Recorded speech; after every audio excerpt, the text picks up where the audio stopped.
Hi, నేను మీ బాలు కాయిత్ సిరిసిల్ల. బలగం TV ప్రేక్షకులకు స్వాగతం, సుస్వాగతం. ఈరోజు మన బలగం టీవీ స్టూడియోకి ఎవరు వచ్చారో తెలుసా? నంగి దేవేందర్ రెడ్డి గారు, తెలంగాణ గల్ఫ్ వర్కర్స్ అసోసియేషన్ అధ్యక్షులు. అలాగే మన మంద భీమిరెడ్డి గారు, గల్ఫ్ సంఘాలలో చాలా కీలకంగా పనిచేసిన వ్యక్తి. ఈ మధ్య కాంగ్రెస్లో చేరిన సారు. ఎమిగ్రేట్స్ వెల్ఫేర్ అసోసియేషన్ అధ్యక్షులు మంద భీమిరెడ్డి గారు. నమస్తే సార్. మళ్ళీ చాలా రోజులకు మా ఎన్నికల ముందు నా ఇంటర్వ్యూలో కూర్చున్నారంటే మళ్ళీ ఇప్పుడే కదా సార్? అప్పుడు ఎంతమంది నిలబెడతారు సార్? అప్పుడు ఐదుగురు పార్టీ, ఏ పార్టీ లేకుండా అన్ని పార్టీల మీద గట్టిగా నిలబెట్టారు. ఎన్నికల ఎత్తుగడ. Thank you sir. Welcome to my studio. Devendra Reddy, thank you. మొదట బీఆర్ఎస్కు ఒక సపోర్టర్గా, తర్వాత కాంగ్రెస్ నుంచి బీజేపీ నుంచి మళ్ళా కాంగ్రెస్. ఎస్, గిన్ని మలుపులు తిరిగి మళ్ళీ మొత్తానికి సొంత గుట్టుకు చేరారు. కంగ్రాట్స్ అన్న. Thank you. కంగ్రాట్స్ చెప్పన్నా విమర్శించండి? అసలు కంగ్రాట్సే చెప్పాలి. ఎందుకంటే టీఆర్ఎస్కి ఎందుకు సపోర్ట్ చేసినామంటే అధికారులు రాగానే వచ్చారు మా దేవేందర్ రెడ్డి అని ఏమైనా ఆశించి వచ్చిరా, లేకపోతే అధికారంలో ఎక్కడుంటే అక్కడనా? నేను ఇప్పుడు అట్లా ఆశించింటే కేంద్రంలో భారతీయ జనతా పార్టీ అధికారంలో ఉంది, హ్యాపీగా మనం ఏం కావాలంటే అవి చేసుకునే వాళ్ళం నేను ఆశిస్తే.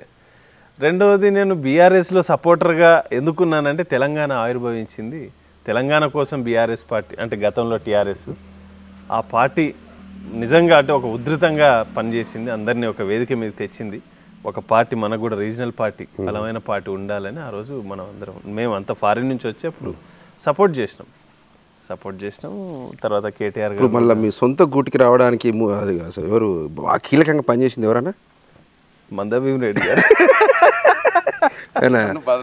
ఏమన్నా ప్యాకేజీలు ఇప్పేదే కదా రేవంత్ రెడ్డి గారితో? పెద్ద ప్యాకేజ్, గల్ఫ్ ప్యాకేజీలకు ఇప్పేలే కదా? గల్ఫ్ అంటేనే గరీబ్ వాళ్ళు.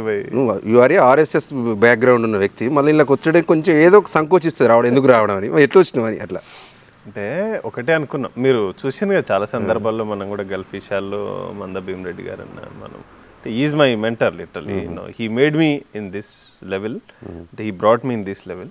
మనం చూసినాం, ఒకటే ఆశయం ఉండే, గల్ఫ్ కార్మికులు వాళ్ళ రక్తాన్ని చెమట రూపంలో మార్చి ఇలా పనిచేసి వాళ్ళు పంపుతున్న రెమిటెన్స్కి ఇలా ఒక ఆర్థిక జవాన్. మనం చాలాసార్లు కూడా చాలా డిబేట్లో కూడా నేను చెప్పిన, దేశ రక్షణకు ఆర్మీ వ్యవస్థ ఎంత క్రమశిక్షణగా బాధ్యతగా పనిచేస్తుందో, మన దేశ ఆర్థిక వ్యవస్థకు కనబడని జవానే ఆయన్ని ఆర్థిక జవాన్ అంటారు. మనం ఆర్థిక జవాన్ ఈజ్ ఎకానమీ జవాన్. మన ఎకనామీ వ్యవస్థని, మన వ్యవస్థని ఎకనామికల్గా స్ట్రెంథన్ చేసే వ్యక్తియే ఎన్ఆర్ఐ. సో ఆ గుర్తింపు రావాలి అనేది మాకు ఎప్పటి నుంచో ఉండింది. మేము చాలా సందర్భాల్లో, నేను భీమన్న కూడా చాలా సందర్భాల్లో డిస్కస్ చేసుకున్నాం. అంటే ఒక గుర్తింపు దొరకాలి. చాలామందికి ఏంటంటే గల్ఫ్ పోయిండో, లేకపోతే అమెరికా పోయిండో, ఆఫ్రికా పోయిండో అంటే ఆయనకేమైంది అనుకుంటారు. మీరు కూడా ఎన్ని సంవత్సరాలు గల్ఫ్ జీవితం గడిపారు? నేను 7 years ఉన్నా. 7 years బారెన్లో ఉన్నా. I was quite happy. నేను మంచి ఇంటెలిజెన్స్ బ్యూరోలో పనిచేసినాను. కానీ అక్కడ ఉన్న సమస్యలు ఇవన్నీ నేను అనుకున్నాను, అంటే నా వరకే నేను నిజంగా హ్యాపీగా ఉండాలి. ఇందాక మొదట్లో మీరు ఓపెనింగ్ రిమార్క్స్లో చెప్పినట్టు ఏదో ప్యాకేజీలో లేకపోతే ఇంకా బాగా చేసుకుంటేటుంటే I would have feel happy కదా. నాకెందుకు ఇవన్నీ పట్టించుకోవాలి? నేను ఎవరో సిరిసిల్ల లేకపోతే మీ ముస్తాబాద్ మండలిలో ఎవరో చనిపోతే మేము డెడ్ బాడీ రిపాట్రియేట్ చేసి పంపించాలి, ఎల్లాడిపేట వాళ్ళు ఫోన్ చేస్తే మాట్లాడాలి, లేకపోతే మా మెట్పల్లి కొరుట్లోళ్ళు లేకపోతే ఒకటి నిన్ను సరే బీఆర్ఎస్కు సానుభూతి పరునిగా ఉన్నప్పటికీ కేటీఆర్ గారిని బాగా నమ్మి 2-3 దేశాలు కూడా అఫీషియల్గా పంపించండు వాళ్ళ మంత్రివర్గంతో, సంథింగ్ వాళ్ళ టీంతో. మళ్ళీ బీజేపీ జరిగిన గంతగానో విమర్శించుడు, పెద్ద వీడియోలు చేసుడు, దాని ఏమంటారు టీవీ చర్చలలో భయంకరమైన. అంటే నేను ఐడియాలజికల్ గానే క్రిటిసైజ్ చేసిన. నేను ఎప్పుడు కూడా పర్సనల్ గా నేను డిబేట్లు చూసింటారు చాలా మంది. నేను చాలా మంది అభినందిస్తారు, నాకు చాలా మంది అభినందిస్తారు. ఎందుకంటే నేను ఇంటెలెక్చువల్ డిబేట్ చేస్తాను. బేసిక్గా ఏంటంటే ఐడియాలజికల్ గానే సబ్జెక్ట్ ఓరియంటెడ్ ఉంటా. ఎందుకు చేసిన అన్న ఆ వీడియోస్ అంటే కూడా బేసిక్గా కేటీఆర్ గారు నన్ను రికగ్నైజ్ చేసేప్పుడు, ఇప్పుడు భీమన్న అందరం వారే రికమెండ్ చేసినారు. వాస్తవంగా ఆ రోజు ఏమైందంటే డెలిగేషన్ కేటీఆర్ పరిచయం కూడా భీమిరెడ్డి అనే చేసిన. అవును 100% చాలా చేసిండు. తర్వాత అప్పుడు కువైట్, ఖతార్, బహ్రెయిన్ వెళ్ళినాం. నాయన నరసింహారెడ్డి గారు లేబర్ మినిస్టర్ ఉండే, హోమ్ కూడా ఉండేవారు. వారితో పాటు మమ్మల్ని అఫీషియల్ డెలిగేషన్లో ఆ రోజు రజత్ కుమార్ గారు సిఇఓగా ఉండే, ఎండి కేవై నాయక్ గారు, భవానీ గారు, మేమంతా డెలిగేషన్లో టామ్కామ్ అని తెలంగాణ ఓవర్సీస్ మ్యాన్ పవర్ కంపెనీని గవర్నమెంట్లో అది కావాలి మనకు. అప్పుడు ఉమ్మడి ఆంధ్రాలో మనకు హోమ్ క్యాబ్ అని ఉండే, అది డిఫాల్ట్గా ఆంధ్రాకి వెళ్ళిపోయింది. మనకు ఏజెన్సీ లేదు, రిక్రూటింగ్ ఏజెన్సీ గవర్నమెంట్. నేను భీమిరెడ్డి గారు ఒకసారి వచ్చి మనకు ఒక ఏజెన్సీ కావాలని మేము ఒకసారి పెట్టినాం కొద్దిగా, అంటే ఇది కావాలి మనకని గవర్నమెంట్ దగ్గరికి వెళ్ళి ప్రపోజల్ తీసుకొని పోతే వారు ముఖ్యమంత్రి గారి దగ్గరికి వెళ్తే అప్పుడు 50 లక్షల రూపాయలు ఆ ఏజెన్సీకి సెంట్రల్లో అది ఫీజు కట్టేది ఉంటుంది, దాని నామ్స్ ఉంటాయి, అది చేయించిన తర్వాత అది ఏర్పాటు అయిన తర్వాత దానికి ఒక వ్యవస్థ కావాలి కదా, అంటే ఓ కంపెనీస్ కావాలి, ఉద్యోగాలు ఇచ్చేటోళ్ళు కావాలి, దాన్ని తీసుకొచ్చేటోళ్ళు కావాలి అని చెప్పి అప్పుడు మమ్మల్ని కేటీఆర్ గారు వాస్తవంగా 3 దేశాలకి ఎవరో ఒకరు మీరు అంటే బాగా నెట్వర్క్ ఉండేవాళ్ళు నెట్వర్క్ చేసేవాళ్ళు వెళ్ళాలి అని చెప్పేసి ఈ టీంలో వెళ్ళండి అని చెప్పి అప్పుడు పంపించిన మాట వాస్తవం. తర్వాత మేము చాలాసార్లు దాన్ని యాక్టివ్ మోడ్లోకి తేవాలని చెప్పి అని అంటే దానికి సంబంధం లేని వ్యక్తిని తీసుకొచ్చి కూర్చోబెట్టిండ్రు అక్కడ. ఎవరన్నది? ఇక పెద్ద ఆయన కేసీఆర్ గారికి అత్యంత సన్నిహితుడు రంగారెడ్డి గారు అని ఒక ఆయన వారి మిత్రుడు, ప్రియ మిత్రుడు ఉండే. కేటీఆర్ గారు కూడా అన్నారు అది ఇంకా సారు కావాల్సిన వ్యక్తి కాదంటే మనం మేమన్నా అన్న పర్పస్ సాల్వ్ అవుతలేదు కదా, ఇప్పుడు వారికి నెట్వర్క్ చేయాలి, దాన్ని కమ్యూనికేట్ చేయాలి, అప్డేట్ చేయాలి, దానికి ఒక సిస్టమ్ ఉంటుంది అది అని చెప్పేసి అన్నాం. కాంగ్రెస్లోకి రావడానికి ముఖ్య కారణం అసలు రావడం కాదు, మేము బేసికలీ కాంగ్రెసే వెళ్ళారు కదా, అటు ఇటు వెళ్ళారు అంటే బీజేపీకి వెళ్ళారు కదా. అచ్చా, ఇప్పుడు మొన్న నేను ఎప్పుడు 2020 నవంబర్ 26న బీజేపీలో జాయిన్ అయినట్టు. అప్పుడు కూడా ఎందుకు అని అంటే భారతీయ జనతా పార్టీలో అంటే సహజంగా మనం చూస్తాం రాజకీయాల్లో వాళ్ళు నాకు ఒకటి అప్పుడు భారతీయ జనతా పార్టీలో నచ్చిన అంశం ఏముండే అంటే ఒక బీసీ నాయకుడిని, ఒక సామాన్య నాయకుడిని అంటే బండి సంజయ్ లాంటి ఒక వ్యక్తిని భారతీయ జనతా పార్టీ రాష్ట్ర అధ్యక్షుడిగా చేయడం ఎంతోమందికి ఒక యువతకి ఒక ఇన్స్పిరేషన్ గారే. బీజేపీలో డబ్బుతోన్న రాజకీయం కాదు, ఒక మంచి వ్యవస్థతో రాజకీయం చేయొచ్చు, ఒక పని చేసేవాడికి అవకాశాలు ఇస్తారు అన్నటువంటి ఆ కనెక్టివిటీతో నేను కాస్త అట్రాక్ట్ అయిన మాట వాస్తవం. సంజయ్ అన్న కూడా నన్ను వేరే అదర్ వయా ఛానల్ ద్వారా కనెక్ట్ అయ్యి నాకు దేవన్ ఉంటే బాగుంటుంది అని చెప్పేసి అని అంటే కాస్త అది ఎవరో కాదు మీ సిరిసిల్ల నుంచే ఆ ఛానల్ జరిగింది. సో అట్లా నేను కాస్త వెళ్ళిన సంజయ్ అన్నకు బాస్టగా ఉన్నా. తర్వాత సంజయ్ గారు స్టెప్ డౌన్ అయిన తర్వాత పార్టీ కూడా అదే తరహాలో మళ్ళీ డౌన్ఫాల్ కావడం కాస్త నేను కూడా చాలా డిసప్పాయింట్ అయిపోయినా, ఇంకా అది ఏదో అట్లా నడిచిపోయినుండే. కానీ ఏదేమైనా మేము గల్ఫ్ విషయాలలో మాత్రం ఎప్పుడు తగ్గలే. సంజయ్ అన్నతో కూడా నేను చాలాసార్లు కొట్లాడినా, అన్న మనం మీరు ఈ ఇష్యూస్ మీద మీరు మాట్లాడాలి, సెంట్రల్లో మాట్లాడాలి అది అని చెప్పేసి అన్నాగా నీ పాపం వారికి ఉన్నటువంటి షెడ్యూల్లో మరి ఎందుకో ఎక్కువ దృష్టి పెట్టలే. ఇక వారు దాని మీద కాంగ్రెస్ మేనిఫెస్టోలో కూడా గల్ఫ్ ఇష్యూ పెట్టినట్టుంది. లేదు గల్ఫ్ ఇష్యూ మొన్న అంతకుముందు కూడా 2018 గల్ఫ్ సమస్య ఇష్యూ పెట్టింది. అప్పుడు జాయిన్ కాకుండా అధికారం వచ్చినాక ఎందుకు రావాల్సి వచ్చింది అంటే ఆ రోజు కొంచెం గౌరవం అన్న మిగులు కదా 100%. అయితే అప్పుడు ఉన్న పరిస్థితులు ఏముండే అంటే సరే మనకు రేపు కోalition గవర్నమెంటా లేకపోతే ఇండిపెండెంట్ గవర్నమెంటా ఏదొచ్చినా లేకపోతే నిజంగా అధికారంలో సెంట్రల్ ఉన్న ఏదైనా అవుతుందేమో కదా అని ఆశించినాము. ఎంత నెట్వర్క్ చేసినా వాళ్ళకి అసలు అంటే ఈ వర్కర్స్ సమస్య బ్లూ కాలర్ సెగ్మెంట్ అంటేనే బీజేపీకి అదొక అంటరాని. దేవేందర్ రెడ్డి గారు అట్రాక్ట్ అయ్యి కొత్తగా ఇప్పుడు కాంగ్రెస్ పార్టీలకు నిన్ననే దీపాదాస్ మున్షి గారు ఫస్ట్ ఇంటర్వ్యూ కాంగ్రెస్లో వచ్చినాక నాకే అంతే బలగం అదే. సో ఆయన వచ్చిందంటే నేను అబ్జర్వేషన్ ఏంటంటే చాలామంది రావాలని కోరుకున్నారు. ముఖ్యమంత్రి రేవంత్ రెడ్డి గారు గల్ఫ్ భరోసా ఆత్మీయ సమావేశం అని చెప్పి హైదరాబాద్లో ఒక మీటింగ్ పెట్టినప్పుడు అందులో ఈయన బీజేపీ అయినప్పటికీ కూడా ప్రత్యేక ఆహ్వానితుడిగా వచ్చిండు అక్కడికి. అందులో చాలామంది బీఆర్ఎస్ నాయకులు, బీజేపీ నాయకులు, ఈవెన్ బహుజన సమాజ్ పార్టీ వాళ్ళు, రకరకాల వాళ్ళు అందరు కూడా వచ్చారు. అంటే దాని రేవంత్ రెడ్డి గారు ఇన్వైట్ చేశారా మీరా? అది టీపీసీసీ ఎన్ఆర్ఐ సెల్ వాళ్ళు చేశారు. తెలంగాణ ప్రదేశ్ కాంగ్రెస్ కమిటీ ప్రవాస భారతీయుల విభాగం వాళ్ళు ఆ కార్యక్రమం చేశారు. ఆ కార్యక్రమానికి ముఖ్యమంత్రి రేవంత్ రెడ్డి గారు ముఖ్య అతిథిగా వచ్చారు, మిగతా వాళ్ళందరూ అతిథులుగా వచ్చారు. అంటే అది ఎలా ఉందంటే గల్ఫ్ రిలేటెడ్ వాళ్ళని పిలిచారు, గల్ఫ్ దేశాల నుంచి వచ్చారు అందరూ.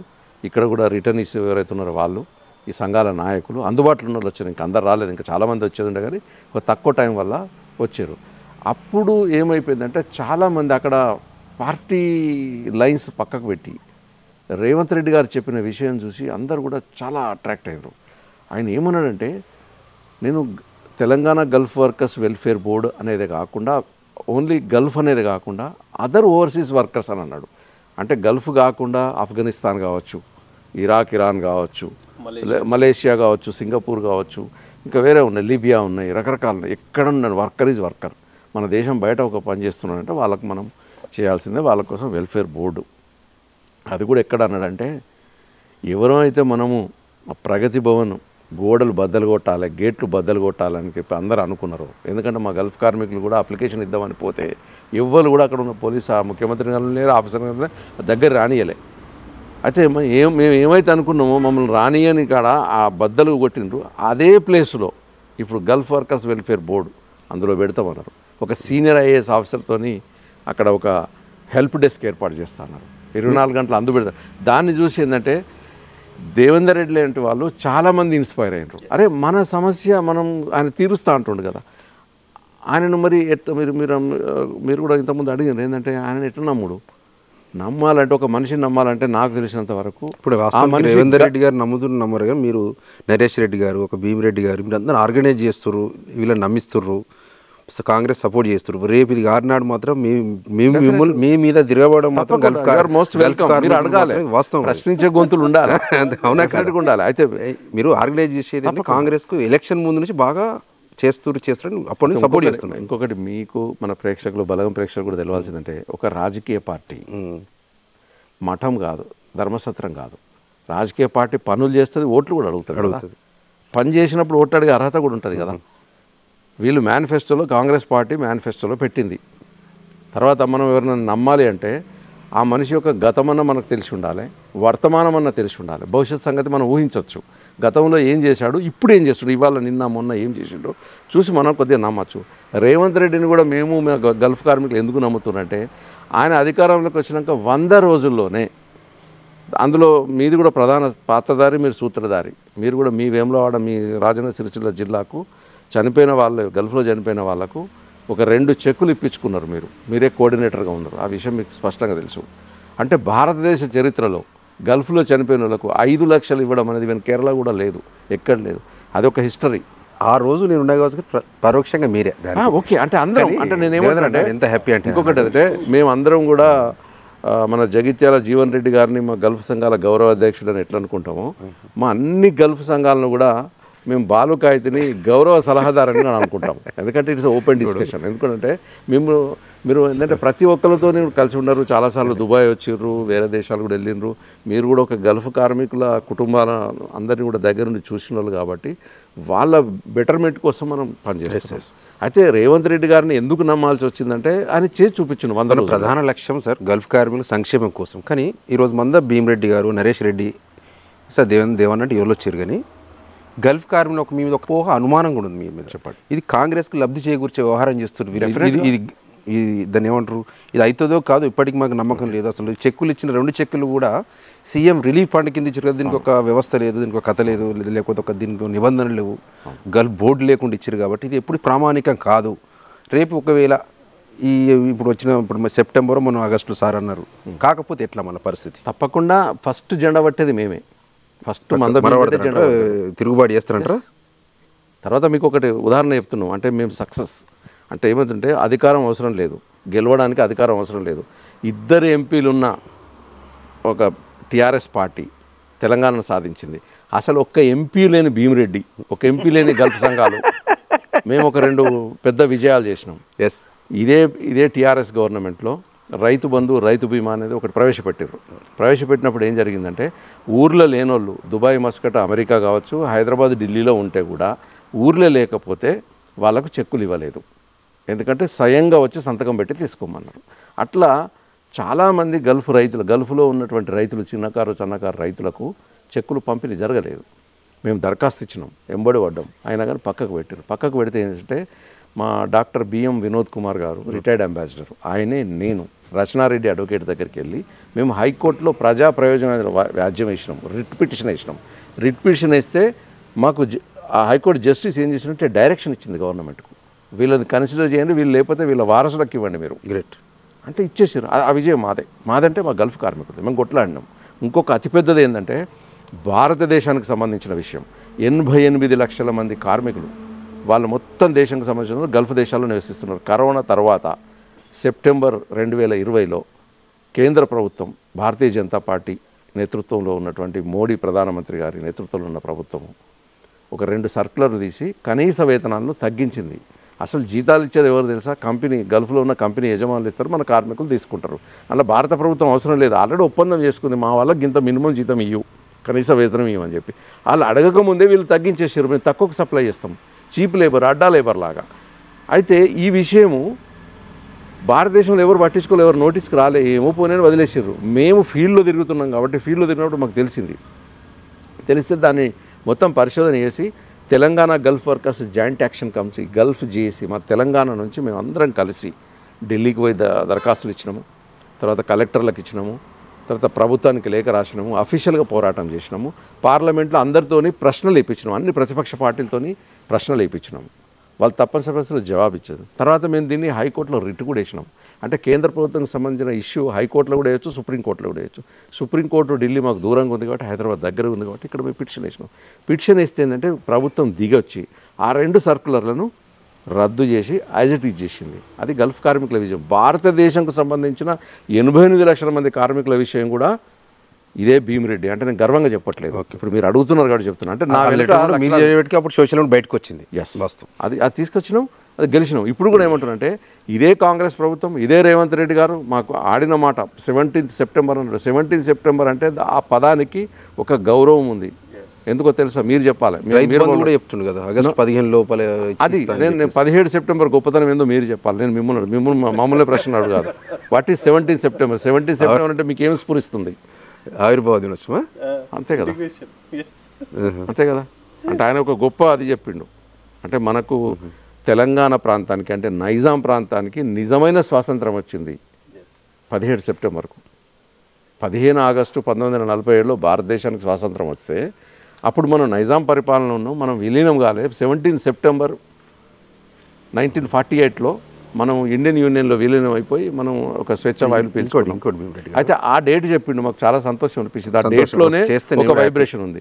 చేయకపోతే తెల్లారి జెండా. తర్వాత ఇంకొకటి మీకు ఒక సవరణ చెప్తున్నా. మీరు ఈ మధ్యలో కాంగ్రెస్లో చేరిన నేను అన్నారు, బహుశా మీరు జోగ్ అన్నట్టున్నారు. నాకు కూడా ఎప్పుడు పార్టీలో ఉన్నట్టు ఎప్పుడు నాకు మీరు ఎప్పుడు న్యూట్రల్గానే ఉంటారు. నేను పార్టీ ఎప్పుడు కండవా వేసుకున్నాను. నాకు బుద్ధి తెలిసి ఎలక్షన్ ముందు నుంచి గట్టిగా పనిచేస్తాను. నేను 1985లో జగిత్యాల ప్రభుత్వ డిగ్రీ కళాశాలలో నేను BA ఫస్ట్ ఇయర్ చదివేటప్పుడు అప్పుడే నేను NSIకి జనరల్ సెక్రటరీని కాలేజ్లో. 1985లో నేను జనరల్ సెక్రటరీని కాలేజ్లో. అప్పుడు నేను సేవాదల్లో పనిచేసిన, NSIలో పనిచేసిన, నేను ఇందిరాగాంధీ గారిని స్వయంగా కలిసిన ఆ ఫోటోలు ఇప్పుడు నా దగ్గర ఉన్నాయి. రాజీవ్ గాంధీ గారిని కలిసిన స్వయంగా ఫోటోలు ఇప్పుడు భద్రంగా ఉన్నాయి. ఆనాటి నుంచి ఈనాటి వరకు నాకు కాంగ్రెస్ ఐడియాలజీ. కాకపోతే మధ్యలో కాంగ్రెస్ను కూడా ప్రశ్నించినాము. మొన్న కూడా ఒక 5 అభ్యర్థులను మేము ఎన్నికల ఎత్తుగడ కంటెస్ట్ చేసినాం. తర్వాత కాంగ్రెస్ అధిష్టాన వర్గంకు ఫిర్యాదులు కూడా అందినాయి. కాంగ్రెస్ అంటున్నాడు, అవును కాంగ్రెస్ మీరు ఇప్పుడు మీ అపోహకు కూడా కారణం అదే, మీరు ఈ మధ్యనే చేరినట్టు చూడండి. అరే మొన్న క్యాండిడేట్లను ఎన్ని పార్టీల మీద చేయించారు సార్? ఎన్ని పార్టీల మీద పోటీ చేయించారు? మాకు పార్టీలతో సంబంధం లేదు, 5 నియోజకవర్గాల్లో చేయించారు. ఒకటి అంటే నాకు డౌట్, బయట వచ్చిన అనుమానాలు. 5 నియోజకవర్గాలు నిలబెట్టి TRS మీద నిలబెట్టారు, BJP మీద నిలబెట్టారు, ఇంకోటి నిలబెట్టారు. మరి జీవన్ రెడ్డి సాబ్ మీద ఎందుకు నిలబెట్టాడు మీ సొంత జిల్లాలో? జీవన్ రెడ్డి గారు గల్ఫ్ కార్మిక సంఘాల గౌరవ అధ్యక్షుడు. ఆయన నిల్చున్నాక మళ్ళీ మేము వేరే వాళ్ళు పెట్టుడు ఎందుకండి? అంతేనా? మీ క్యాండిడేట్ అనుకున్నారా? మా క్యాండిడేటే కదా. ఇప్పుడు కూడా అంతే. నిజామాబాద్లో ఆయన నిల్చున్నాడు చూసిరా, ఆయన మా గౌరవాధ్యక్షుడే, గల్ఫ్ కార్మిక సంఘాల గౌరవాధ్యక్షుడే. ఆయన కంటెస్ట్ చేస్తున్నాడు. ఆయన ఈ పార్టీ ఆ పార్టీ మాకు సంబంధం లేదు. ఆయన చేతి గుర్తుతో నిల్చుండి మేమందరం బహిరంగంగా పిలుస్తున్నాం, జీవన్ రెడ్డి గారు కోటేయండి అంటున్నా. అందరూ కూడా వేస్తా అంటున్నారు. మీరు అడిగిన ప్రశ్నకు అది. మేము 5 ప్లేస్లో నిల్చున్నప్పుడు అందరికీ ఒక అపోహ ఏముందంటే ఈయన పార్టీకి వ్యతిరేకంగా నిల్చుండబెట్టిండు అనేది. భీమిరెడ్డి గారు అసలు బడ్జెట్లో ₹1 పెట్టలే, మీరు ఎట్లా గుడ్డిగా నమ్ముతారు? మీరు అంతా తెలియదు. ఏ బడ్జెట్ అండి? ఇప్పుడు మీ ఇప్పుడు ఇయర్లీ బడ్జెట్ బడ్జెట్ అన్నారు సార్. అది దాన్ని ఏం బడ్జెట్ అంటారు చెప్పండి? ఇప్పుడు అసెంబ్లీ పెట్టే బడ్జెట్ అది ఏంటంటే తాత్కాలిక బడ్జెట్. ఎందుకంటే అది ఫుల్ బడ్జెట్. కేంద్రంలో ఫుల్ బడ్జెట్ పెట్టలేదు కాబట్టి రాష్ట్రంలో కూడా ఫుల్ బడ్జెట్ పెట్టలేదు. దాన్ని ఓటాన్ అకౌంట్ బడ్జెట్ అంటారు. Vote on account the real budget కేంద్రంలో పెట్టినప్పుడు ఇక్కడ పెడతారు. ఎందుకంటే ఎన్నికల టైం లోపల ఈ కన్ఫ్యూజన్ ఉంటుంది. వాళ్ళు ఏదైతే అవి శిలాక్షరాలు కాంగ్రెస్ పార్టీ మేనిఫెస్టోలో స్పష్టంగా చెప్పింది, గల్ఫ్లో చనిపోయిన వాళ్ళకి 5 లక్షల రూపాయలు ఇస్తామన్నారు. తర్వాత NRI పాలసీ చేస్తా అన్నారు, హెల్ప్ లైన్ ఏర్పాటు చేస్తా అన్నారు, గల్ఫ్ బోర్డు ఏర్పాటు చేస్తారు. ఓన్లీ 4 బుల్లెట్ పాయింట్స్ పెట్టిర్రు. అందులో 100 రోజుల్లోనే 5 లక్షల ఎక్స్గ్రేషియా అనేది స్టార్ట్ చేశారు. మీరు ఇందాక ఒక టెక్నికల్ క్వశ్చన్ అడిగారు. అది ముఖ్యమంత్రి సహాయ నిధి నుంచి ఇచ్చిండ్రు అంటే ముఖ్యమంత్రి విచక్షణ ఎవరికైనా ఇవ్వచ్చు, అది మీకు పర్ఫెక్ట్గా మనకు ఎట్లా వర్తిస్తుంది? ప్రస్తుతానికి ఏంటంటే ఎలక్షన్ కోడ్ వస్తుంది, ఇంకొకటి అది మీకు కూడా తెలుసు, ఆ ప్రాసెస్లో మీరు ఉన్నారు. తర్వాత ఆ చట్టం చేయాలి. ఇప్పుడు గల్ఫ్ బోర్డు ఏర్పడాలంటే కూడా మన ప్రేక్షకులు, బలగం టీవీ ప్రేక్షకులకు అందరికి కూడా తెలియాలి చెప్తున్నా అంటే, గల్ఫ్ బోర్డు అనేది జీవోతో ఏర్పాటు కాదు. అది ఏముంటుందంటే శాసనసభలో ఆ బిల్ ప్రవేశపెడితే అందరు ఆమోదిస్తే అది చట్టం అవుతుంది. ఆ తర్వాత ఆ బిల్లును శాసన మండలికి పంపిస్తే వాళ్ళు కూడా ఆమోదిస్తే అప్పుడు ఈ ఇద్దరు ఆమోదించిన శాసన మండలి, శాసనసభ ఆమోదించిన దాన్ని గవర్నర్ గారికి పంపిస్తే గవర్నర్ గారు సిగ్నేచర్ పెట్టిన తర్వాత ప్రభుత్వం గెజెట్ నోటిఫికేషన్ ఇస్తే అప్పుడు గల్ఫ్ బోర్డు ఏర్పడుతుంది. ఇది ఒక పెద్ద ప్రాసెస్. ఆ ప్రాసెస్ ఈ 100 రోజులలో ఎట్లా చేస్తారండి? ఇమీడియట్ చేయాలి అని అంటే గుండె ఉండాలి, మనిషికి ఒక ఆత్మ ఉండాలి, అరే పేదవానికి సహాయం చేయాలనేది ఉండాలి. ఇమీడియట్ ఇచ్చేసిండు ఆయన. ఇంకా కూడా ఈ ఎలక్షన్ తర్వాత, ఎలక్షన్ కోడ్ అయిపోయిన తర్వాత మిగతా వాళ్ళు కూడా ఇచ్చేస్తారు. దేవేందర్ రెడ్డి గారు, నిన్ననే వచ్చినావు కాంగ్రెస్లోకి, బీజేపీలోకి, మళ్ళీ నీ సొంత పార్టీ మీదనే విమర్శ. ఒక్కసారి బీఆర్ఎస్ విమర్శిస్తున్నావు అంటే 9 ఏళ్ళు పరిపాలన చేసింది విమర్శించిన ఒక లెక్క. మొన్న వచ్చిన పార్టీ, నిన్నటి దాకా ఉన్న పార్టీలో ఉన్న మళ్ళీ పోయి ధర్మపురి అరవింద్ మీద పడమైందన్న? లేదు, అరవింద్ గారి మీద నేనేం పడలేదే. నేను ఒకటే ఏం చెప్పినంటే, బీజేపీ ఏం చేయలేదు, అరవింద్ గారు ఇట్లా అట్లా మాట్లాడారు. నేను ఇందాక కూడా చెప్పిన కదా, నా ఓపెనింగ్ రిమార్క్స్లో కూడా అదే చెప్పిన. మేము ఎక్స్పెక్ట్ చేసినాము బండి సంజయ్ లాంటి ఒక మంచి సామాన్య కుటుంబం నుంచి వచ్చిన వ్యక్తి అర్థం చేసుకోగలుగుతాడు. అందులో కరీంనగర్ కూడా గల్ఫ్ మైగ్రేషన్ ఎక్కువగా ఉండే జిల్లా, ఉమ్మడి జిల్లాలో కూడా వారికి కనీసం అర్థమవుతుంది అని చెప్పి నేను అట్లా ఆశించి పోయినా. కనుక దాన్ని వాళ్ళు పట్టించుకోలేదు, కేంద్రంలో కూడా పట్టించుకోలేదు. ఇక్కడ అరవింద్ గారు కూడా ఉండి ఆయన కూడా ఏ రోజు మాట్లాడలేదని అడుగుతున్నాం మనం. అరవింద్ గారి మీద నాకు వ్యక్తిగతంగా ఏమీ ఇది లేదు, నేను ఎవరితో వ్యక్తిగతంగా. రాష్ట్రంలో ఒకటే నిజామాబాద్ ఉందా, వేరే జిల్లాలు ఎక్కడ లేవా? ఎంపీ బీజేపీ నుంచి ఎవరు పోటీ చేస్తలేరా? ఒక అరవింద్ని విమర్శించవలసిన అవసరం అయితే ఎందుకు అన్నానంటే దాంట్లో బేసిక్గా అయితే మొన్న గల్ఫ్, ఇప్పుడు వేమిరెడ్డి అని చెప్పినట్టు ఏప్రిల్ 16వ తారీఖున ముఖ్యమంత్రి గారు గల్ఫ్ ఎన్ఆర్ఐస్తో ఒక సమీక్ష నిర్వహించి వారు ఓకే మంచి the best what ever you know మనం ఏం తీసుకొస్తే బెటర్గా ఉంటుందో అది మనం చేద్దామని చెప్పేసి ఒకటి చెప్పినారు. సో దానికి గల్ఫ్ బోర్డ్ అనేది ఈజీగా ఇప్పుడు బంగారు తెలంగాణ అన్నాం మనం. బంగారు తెలంగాణ అంటే దానికి ఎక్కువ వర్ణించాల్సిన అవసరం లేదు. ఒక సామాన్యుడికి కూడా, అంటే ఓ లేమ్యాన్ కూడా అర్థమయ్యే భాష ఏంటంటే బంగారు తెలంగాణ అంటే అబ్బా నా బతుకు బాగుపడుతుంది అని. ఆయన ఏం చెప్పినాడు, ఆయన గెలవడానికి గల కారణం ఏం చూపించిండు 2019 ఎన్నికల్లో పసుపు బోర్డు గురించి తీసుకొచ్చేసి ఆయన ఒక మాయ చేసిండు. బాండ్ పేపర్ కూడా రాసి ఇచ్చిండు కదా. మనం ఏం చెప్తున్నాం అంటే ఇప్పుడు ఈ ఓవర్సీస్ వెల్ఫేర్ బోర్డు ఇవన్నీ అంటే అర్థం కావని గల్ఫ్ బోర్డు అంటున్నాం. మేము గల్ఫ్ బోర్డు అన్న పదాన్ని అదే అరవింద్ గారు పదే తీసుకొని ఏమయ్యా జీవన్ రెడ్డి ఇప్పుడు గుర్తొచ్చిందా మీకు? ఇన్నేళ్ళు ఏం చేయలేదు కదా ఇప్పుడు గుర్తొచ్చిందా అంటే నేనేమన్నా అంటే అయ్యో పెద్ద మనిషిని, ఇప్పుడు నాన్న ఏజ్ ఉన్నది ఆయనకి, అట్లాంటి వ్యక్తిని పట్టుకొని మీరు ఇవాళ ఏమయ్యా జీవన్ రెడ్డి అంటున్నాం. That is not the way. రెండవ అంశం ఏంటంటే సరే అది ఎప్పుడన్నా రాని, ఇప్పుడు తెలంగాణ కూడా మరి 60 ఏళ్ళ కొట్లాడితే వచ్చింది, మరి వచ్చినప్పుడు ఇప్పుడు ఎట్లా ఇస్తారా ఆయన అడిగిండ్రు ఆ రోజు? మరి తెలంగాణ కావాలని కోరుకున్నాడు కానీ ఏందా ఇప్పుడు ఇస్తారా 60 ఏళ్ళ కానీ అనలే కదా. ఇవాళ ఎప్పుడు లేట్ అయిందన్నది మనకు వచ్చిందా లేదా అనేది ముఖ్యం. ఇవాళ రాబోతుంది, దాన్ని వెల్కమ్ చెప్పాలి. ఎస్, ఏదైనా పార్టీ మంచి చేసింది, ఒక మంచి నిర్ణయం తీసుకుంటే డెఫినెట్గా you have to accept it, appreciate, అంతే. దానిలో ఏమి ఇది లేదు కదా అని ఎందుకు చెప్పాము. గత 10 ఏళ్ళ నుంచి ఏమీ చేయలేదు, అడగలేదు కూడా, పార్లమెంట్లో ఒక క్వశ్చనే లేదు. తెలుగు మాట్లాడే సిబ్బంది కాన్సులేట్లో లేకపోతే ఎంబసీస్లో కావాలి అని చెప్పి మనం చాలా సందర్భాల్లో అందరికి చెప్పినాము. ఈవెన్ కేటీఆర్ గారు కూడా గతంలో ఎన్ఆర్ఐ అఫైర్స్ మినిస్టర్ను అప్పుడు నడ్డా గారిని కలిసినారు, స్పెషల్గా ఆయనకు కూడా రిప్రజెంటేషన్ ఇచ్చినారు. కానీ ఎప్పుడు వాళ్ళు పట్టించుకోలేదు, 4 ఎంపీలు ఉండి వీళ్ళు మాట్లాడలేదు అన్న ఉద్దేశంతో వారికి గుర్తు చేసినాం. మనం గుర్తు చేసి మీరు ఒక వ్యక్తి గురించి మాట్లాడేటప్పుడు హుందాగా ఉండాలి, రాజకీయాలలో ఆ ఆరోగ్యన్సీ పనికిరాదు అని చెప్పేసి నేను ఆ వీడియో చేయడం జరిగింది నిన్న. అంతేనా? అంతే తప్ప బాలుగారు మీరు చూస్తున్నారు కదా, మీరు అంటే నా డిబేట్స్ ఒక దాదాపు నేను 1000 డిబేట్లు నేను పార్టిసిపేట్ చేసిన, కానీ నేను ఎక్కడ కూడా సబ్జెక్ట్ డిబేట్ గాను పర్సనల్గా నేను ఎప్పుడు కూడా ఒక వ్యక్తిని ఒక చిన్న కామెంట్ కూడా చేయను. ఇప్పుడు కాంగ్రెస్ అధికారంలోకి వచ్చినాక మీరు వచ్చారు దేవేంద్ర అన్న. అవును. అంటే ఇప్పుడు ఈ కాంగ్రెస్ పార్టీ, కాంగ్రెస్ ప్రభుత్వం మంచి ప్రజాపాలన అందిస్తుందని వచ్చారా, లేకపోతే మొత్తం మా రెడ్డిల పార్టీ, ఈ రెడ్లంతా ఒక అంటే ఏకమైతున్న బయట ఒక విమర్శ వస్తుంది, మంద భీమ్ రెడ్డి, నరేష్ రెడ్డి, దేవేందర్ రెడ్డి, అంటే మేము ఏ విధంగా చూడాలి? ఇప్పుడు ఎన్ఆర్ఐ వింగ్లు కూడా కీలకంగా వ్యవహరిస్తున్నది కూడా ఓ మంద భీమ్ రెడ్డి, ఓ నరేష్ రెడ్డి, ముఖ్యమంత్రికి సన్నిహితంగా ఉండి ఒక మైక్ పట్టుకొని మాట్లాడే ఒక వ్యవస్థ వచ్చింది ఒక తాజ్ దక్కన్లో. అంటే వాడు ఎంతో మంది ఉన్నారు గల్ఫ్ సంఘాలల్లో, భీమిరెడ్డికి ఎందుకు అవకాశం వచ్చింది అనుకుంటున్నారు? భీమిరెడ్డి అని చెప్పాలి దాని, కానీ ఎందుకంటే వాస్తవంగా మీరు చూసి ఉంటారు, గల్ఫ్ అనే పదాన్ని అసలు గల్ఫ్లో సమస్య ఉంది, దాన్ని మనం ఇలా పరిష్కరించాలని చెప్పి దాన్ని బయటికి తీసుకొచ్చిందే నేను భీమిరెడ్డి అన్న. నేను ముందుండి ప్రతి టీవీలలో నా గలాన్ని వినిపించినాం. మనకు మీరు గుర్తుంటే ఒక 4-5 ఏళ్ల కిందనే మనం ఫేస్బుక్ లైవ్ పెట్టి మధ్యరాత్రి 8-9 సంవత్సరాలు 8-9 సంవత్సరాలు 15 మీరు చూడొచ్చు 9 ఏళ్ళు 9 ఏళ్ళు అవుతుంది. అంటే వారు నాకు ఎప్పుడు ఈ అంశం మీద ఇంత లాస్ అవుతున్నాం, ఈ అంశం మీద ఇట్లా ఉంది, ఈ అంశం మీద ఇట్లా ఉంది అని వారు నాకు ప్రతిదాని నన్ను గైడ్ చేస్తూ ఉన్నప్పుడు నా గలాన్ని నేను ప్రతి చోట వినిపించి ఇవాళ ఈ సమస్యని పరిష్కరించాలని చెప్పి 2018లో మీరు చూసిండ్రు, చరిత్రలో ఏ రోజు కూడా మేనిఫెస్టోలో పెట్టిన దాఖలాలు లేవు. పెడితే కూడా బహుశా ఎవరు కూడా పోయి గల్ఫ్లో మేనిఫెస్టో లాంచ్ చేయరు. పిసిసి హోదాలో ఉత్తమ్ కుమార్ రెడ్డి గారు, ఎక్స్ ఎన్ఆర్ఐ మినిస్టర్గా షబ్బీర్ అలీ గారు, మధుయాష్కి గౌడ్ గారు, ఆ రోజు మా AICC general secretary state incharge RC Kuntia గారు, వినోద్ కుమార్ గారు ఎన్ఆర్ఎస్ఎల్ చైర్మన్, వీరందరినీ తీసుకెళ్ళి జీవన్ రెడ్డి గారు కూడా గాంధీ భవన్లో కాదు మనం లాంచ్ చేయాల్సింది, ఇది గల్ఫ్ గడ్డ మీదనే లాంచ్ చేసి వాళ్ళకు భరోసానియాలని చెప్పి ఆ రోజు గాంధీ భవన్లో కొట్లాడింది నేను భీమననే. కొట్లాడి ఆ రోజు ఒప్పించి ఆ రోజు 30 లక్షల రూపాయలు ఖర్చు అయినా కూడా మనం భరించి తీసుకుపోయాడ పెట్టించినాం. ఎందుకంటే ఇవాళ మీరు అనొచ్చు, చూసే వాళ్ళకు కూడా ఈ రోజు రెడ్ల పేర్లు వినొచ్చు, కానీ దీని వెనకాల మేము ఎంత జరుగుతున్న పరిణామాలు కూడా కార్పొరేషన్ చైర్మన్లు కానీ మెజారిటీ వీళ్ళకి ఇవ్వడం ఉంటాయి. అంటే రెగ్యులర్ గా బేసిక్ మీరు గతంలో నుంచి కూడా చూస్తున్నారు, అంటే నాయకత్వం మొన్నదాకా దొరలది నడిచిందని ఒక విమర్శ వచ్చింది. ఇప్పుడు రెడ్డి నడుస్తుంది. అంటే ఎస్సీ ఎస్టీ బీసీలలో జరుగుతున్న చర్చ అంటే వాస్తవం కావచ్చు కాకపోవచ్చు. కాంగ్రెస్ అంటే రెడ్ల పార్టీ, బయట జరిగే విమర్శ అన్నారు.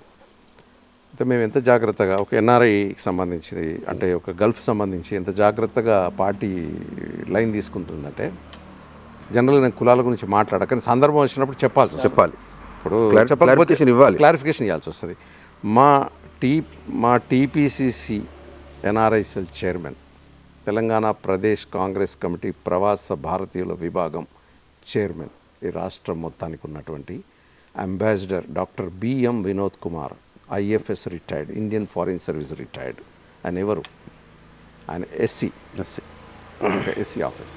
అంటే నేను చెప్పుడు నా ఉద్దేశం కాదు, మీరు అడిగారు కాబట్టి చెప్తున్నాను. The social equations. తర్వాత మీకు లేటెస్ట్ చెప్తాను. మొన్న మేము రేవంత్ రెడ్డి గారితో సభ పెట్టినప్పుడు స్టేజ్ మీద ఉన్న వాళ్ళ వినోద్ సార్ ఉన్నాడు, తర్వాత B Mahesh Kumar Goud, TPCC working president Mahesh Kumar Goud, మీకు అర్థం కావడానికి చెప్తున్నాను. తర్వాత ఈరవత్రి అనిల్ గారు, ఆయన ఎక్స్ఎమ్మెల్యే, బాల్కొండ ప్రాంతానికి సంబంధించిన ఆయన, పద్మశాలి. ఇటు పక్కన బై డిఫాల్ట్ అంటే హోదా ప్రకారంగా సింగిరెడ్డి నరేష్ రెడ్డి గల్ఫ్ కాంగ్రెస్ అధ్యక్షుడు అంటే ఆయన అక్కడ కూర్చున్నాడు. అది స్టేజ్ కంపోజిషన్. ఎదురుగా కూర్చున్న వాళ్ళ గల్ఫ్ అంటేనే దళిత బహుజనులు. గల్ఫ్కి ఎవరు పోయినరు? గల్ఫ్ జనాభా చూసిన 1970 నుంచి అలాంటి వరకు 54 సంవత్సరాల చరిత్ర చూసుకునే పొట్ట చేత పట్టుకున్న వలస వెళ్ళేది ఎవరు? బహుజనులు, అణగారిన వర్గాలు, అగ్రవర్ణాలు ఉన్న పేదలు వెళ్ళిండ్రు. అది సేమ్ అక్కడ రిఫ్లెక్ట్ అవుతుంది వాళ్ళ గల్ఫ్లో, సేమ్ అదే. అయితే వచ్చిన వాళ్ళు కూడా అదే రిప్రజెంటేషన్ ఉంది. అంటే కూర్చున్న వాళ్ళ 9 మంది మాట్లాడినరు. 9 మందిలో మీరు అన్నట్టు ఒక్క రెడ్డి కూడా లేడు. ఫర్ యువర్ ఇన్ఫర్మేషన్, 9 మందిలో నేను కులాలు నాకు ఇష్టం లేదు కానీ చెప్తున్నా, కువైట్ నుంచి ఒక రజకుడు మాట్లాడిండు, దుబాయ్ నుంచి వచ్చి ఒక ముదిరాజు మాట్లాడిండు, ఒమాన్ నుంచి ఒక పద్మశాలి మాట్లాడిండు, తర్వాత ఒక ముస్లిం మాట్లాడిండు, ఒక మహిళ మాట్లాడిండు, ఆమె కులమే తెలియదు, తర్వాత మున్నూరు కాపుకు సంబంధించిన వాళ్ళు ఒక 2 మాట్లాడినారు. ఇట్లా ఒక ఆయన నాయుడు అంటే కమ్మ ఒక ఆయన మాట్లాడిండు. రెడ్డి మాట్లాడలే. ఆ రెడ్డి తర్వాత అక్కడ మీకు విషయం చెప్తున్నా, అక్కడ కూర్చున్న మా 60 సంఘాల ప్రతినిధులు కూర్చున్నారు, స్టేజ్ మీద వీళ్ళు కూర్చున్నారు, ఇంకొక 25 మంది ఈ జీవన్ రెడ్డి గారు వెంట వచ్చిన వాళ్ళు, వాళ్ళ పిఎలు వీళ్ళ పిఎలు ఎక్స్ట్రా వచ్చిన వాళ్ళు కూడా కూర్చున్నారు. హాల్ ప్యాక్ అయిపోయింది. ఆ మొత్తం మందిలో 1.5 గంట సేపు నిల్చుంది భీమిరెడ్డి. మీరు రెడ్డి అన్నారు కదా, అందరు కూర్చున్నా, నేను నిల్చున్నా, నాకు నిల్చుండే అవకాశం ఇచ్చారు.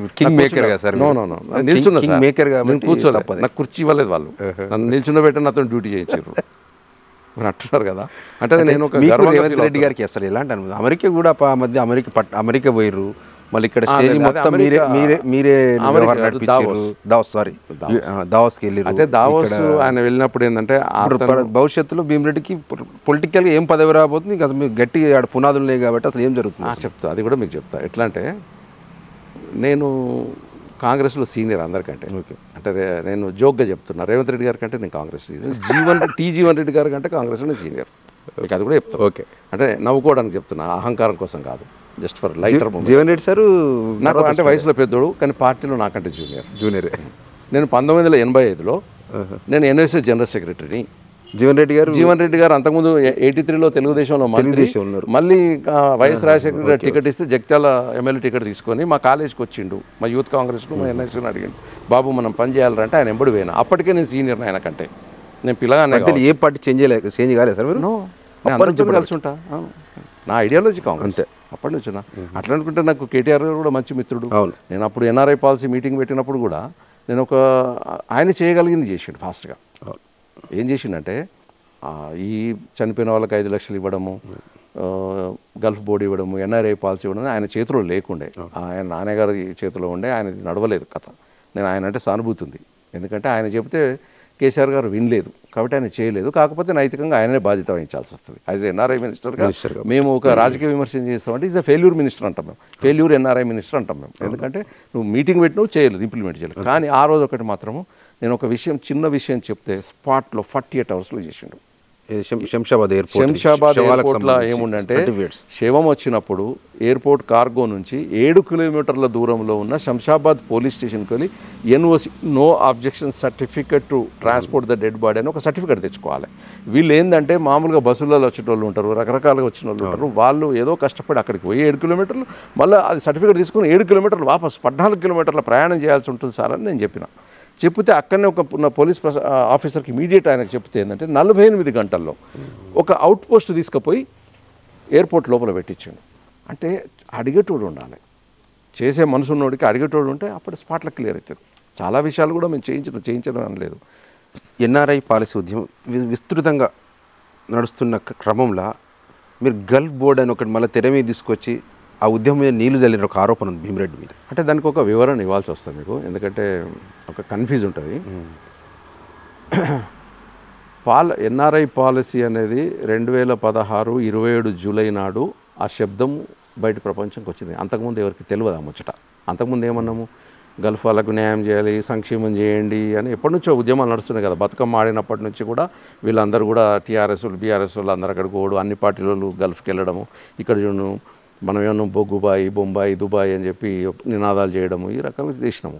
అయితే ఈ పదం ఎప్పుడు పుట్టింది అంటే 2016లో ఎన్ఆర్ఐ పాలసీ మీటింగ్ అనేది అందరు ప్రవాస భారతీయులను పిలిచినప్పుడు పాలసీ అంటే ఒక అపోహ కూడా ఏమొచ్చిందంటే తెలిసి తెలియక ఇన్సూరెన్స్ పాలసీ, ఎల్ఐసి పాలసీ అనుకుంటాం చాలామందికి తెలియక, రాంగ్ ఇంటర్ప్రిటేషన్లో. యాక్చువల్ పాలసీ అంటే ఏంటంటే మనం చెప్పాలంటే ఒక ఎడ్యుకేషన్ పాలసీ అని ఉంటుంది. అంటే ఏమన్నట్టు విద్యా విధానం ఈ ప్రభుత్వానికి ఉంటుంది. ఒక ఎక్సైజ్ పాలసీ అంటారు, ఒక ఆబ్కారీ విధానం. ఒక అగ్రికల్చర్ పాలసీ అంటారు, అంటే ఏంది వ్యవసాయ విధానం. ఇట్లా ప్రతి డిపార్ట్మెంట్కి ఒక విధానం ఉంటుంది. ఎన్ఆర్ఐలకు కూడా ఒక విధానం, ఇది ప్రవాసి విధానం. అసలు తెలుగులో మాట్లాడాలి అంటే ప్రవాసి విధానం. ఎన్ఆర్ఐ పాలసీ అనేసరికి అరే చచ్చిపోతే పైసలు వస్తాయి, చచ్చిపోతే అనేది ఒక రాంగ్ ఇంటర్ప్రిటేషన్ అయింది. అయితే అందులో మనము అందరం కూడా అదే ఎన్ఆర్ఐ పాలసీ ప్రవేశపెట్టాలని చెప్పి ఉద్యమం స్టార్ట్ చేసినాం, అందరం కలిసి పనిచేసినాం. అయిన తర్వాత ఈ రాంగ్ ఇన్ఫర్మేషన్ పోతుంది. తర్వాత ఒక అపోహ కూడా ఏమొచ్చిందంటే ఎన్ఆర్ఐస్ అంటే బాగా డబ్బున్నోళ్ళు, ఆస్ట్రేలియాలో, అమెరికాలో, ప్రపంచంలో వాళ్ళు ఉంటారు, వాళ్ళతో మనం పోటీ పడలేము. ఇప్పుడు అమెరికా ఉందనుకోండి, ఇప్పుడు మనకి రాత్రి అయింది, సిరిసిల్లలో మనం రాత్రి కూర్చొని వాళ్ళకి పొద్దున ఉంటుంది. తర్వాత మన వాళ్ళకు సరిగ్గా కంప్యూటర్ రాదు, మొబైల్ ఆపరేటింగ్ రాదు. ఏదన్నా ఒక పథకం ఎన్ఆర్ఐల పిల్లలకు అడ్మిషన్స్, ఎంబీబీఎస్ సీట్లు అని వాడు పెట్టిండు అనుకోండి, నువ్వు ఇప్పుడు మనం తెల్లారి నిద్ర లేచి లోపల వాడు కంప్యూటర్లో కొట్టేస్తారు అక్కడి నుంచి. అంటే నేను వాళ్ళు తప్పుగా మాట్లాడలేదు, వాళ్ళకి తెలివి ఎక్కువ ఉంది కాబట్టి వాళ్ళు అడ్మిషన్ ఇమీడియట్ కొట్టుకుంటారు. మన దగ్గర ల్యాప్టాప్లు లేవు, మనకు ఎట్లా హౌ టు డూ మనకు తెలియదు. మనం ఏమి ఈ సేవ సెంటర్కో మీ సేవ సెంటర్కో పోయి చేయాలి. మేము ఏమన్నామంటే మాకు పెట్టుర్రు భయ్, మాకు గల్ఫ్ అంటే కూడా ఈసీఆర్, అది కూడా చెప్పిన 18 దేశాలు. 1983లో భారత ప్రభుత్వము ఈసీఆర్ కంట్రీస్ అన్నది, గల్ఫ్ కంట్రీస్ అనలే. అంటే 18 కంట్రీలకు వెళ్ళే వాళ్ళు అక్కడ కొద్దిగా కార్మిక చట్టాలు కొద్దిగా ఇబ్బందికరంగా ఉంటాయి కాబట్టి వీళ్ళకు రక్షణ కోసం 18 దేశాలను నోటిఫై చేసింది ప్రభుత్వం. గల్ఫ్ అండ్ అదర్ కంట్రీస్ వీళ్ళందరికీ కలిపి ఒక సపరేట్ బోర్డు పెట్టుకున్నాం. ఆ బోర్డు కూడా కొత్త పదం కాదు. ఇప్పుడు మనకు ఆల్రెడీ చాలా బోర్డ్స్ ఉన్నాయి.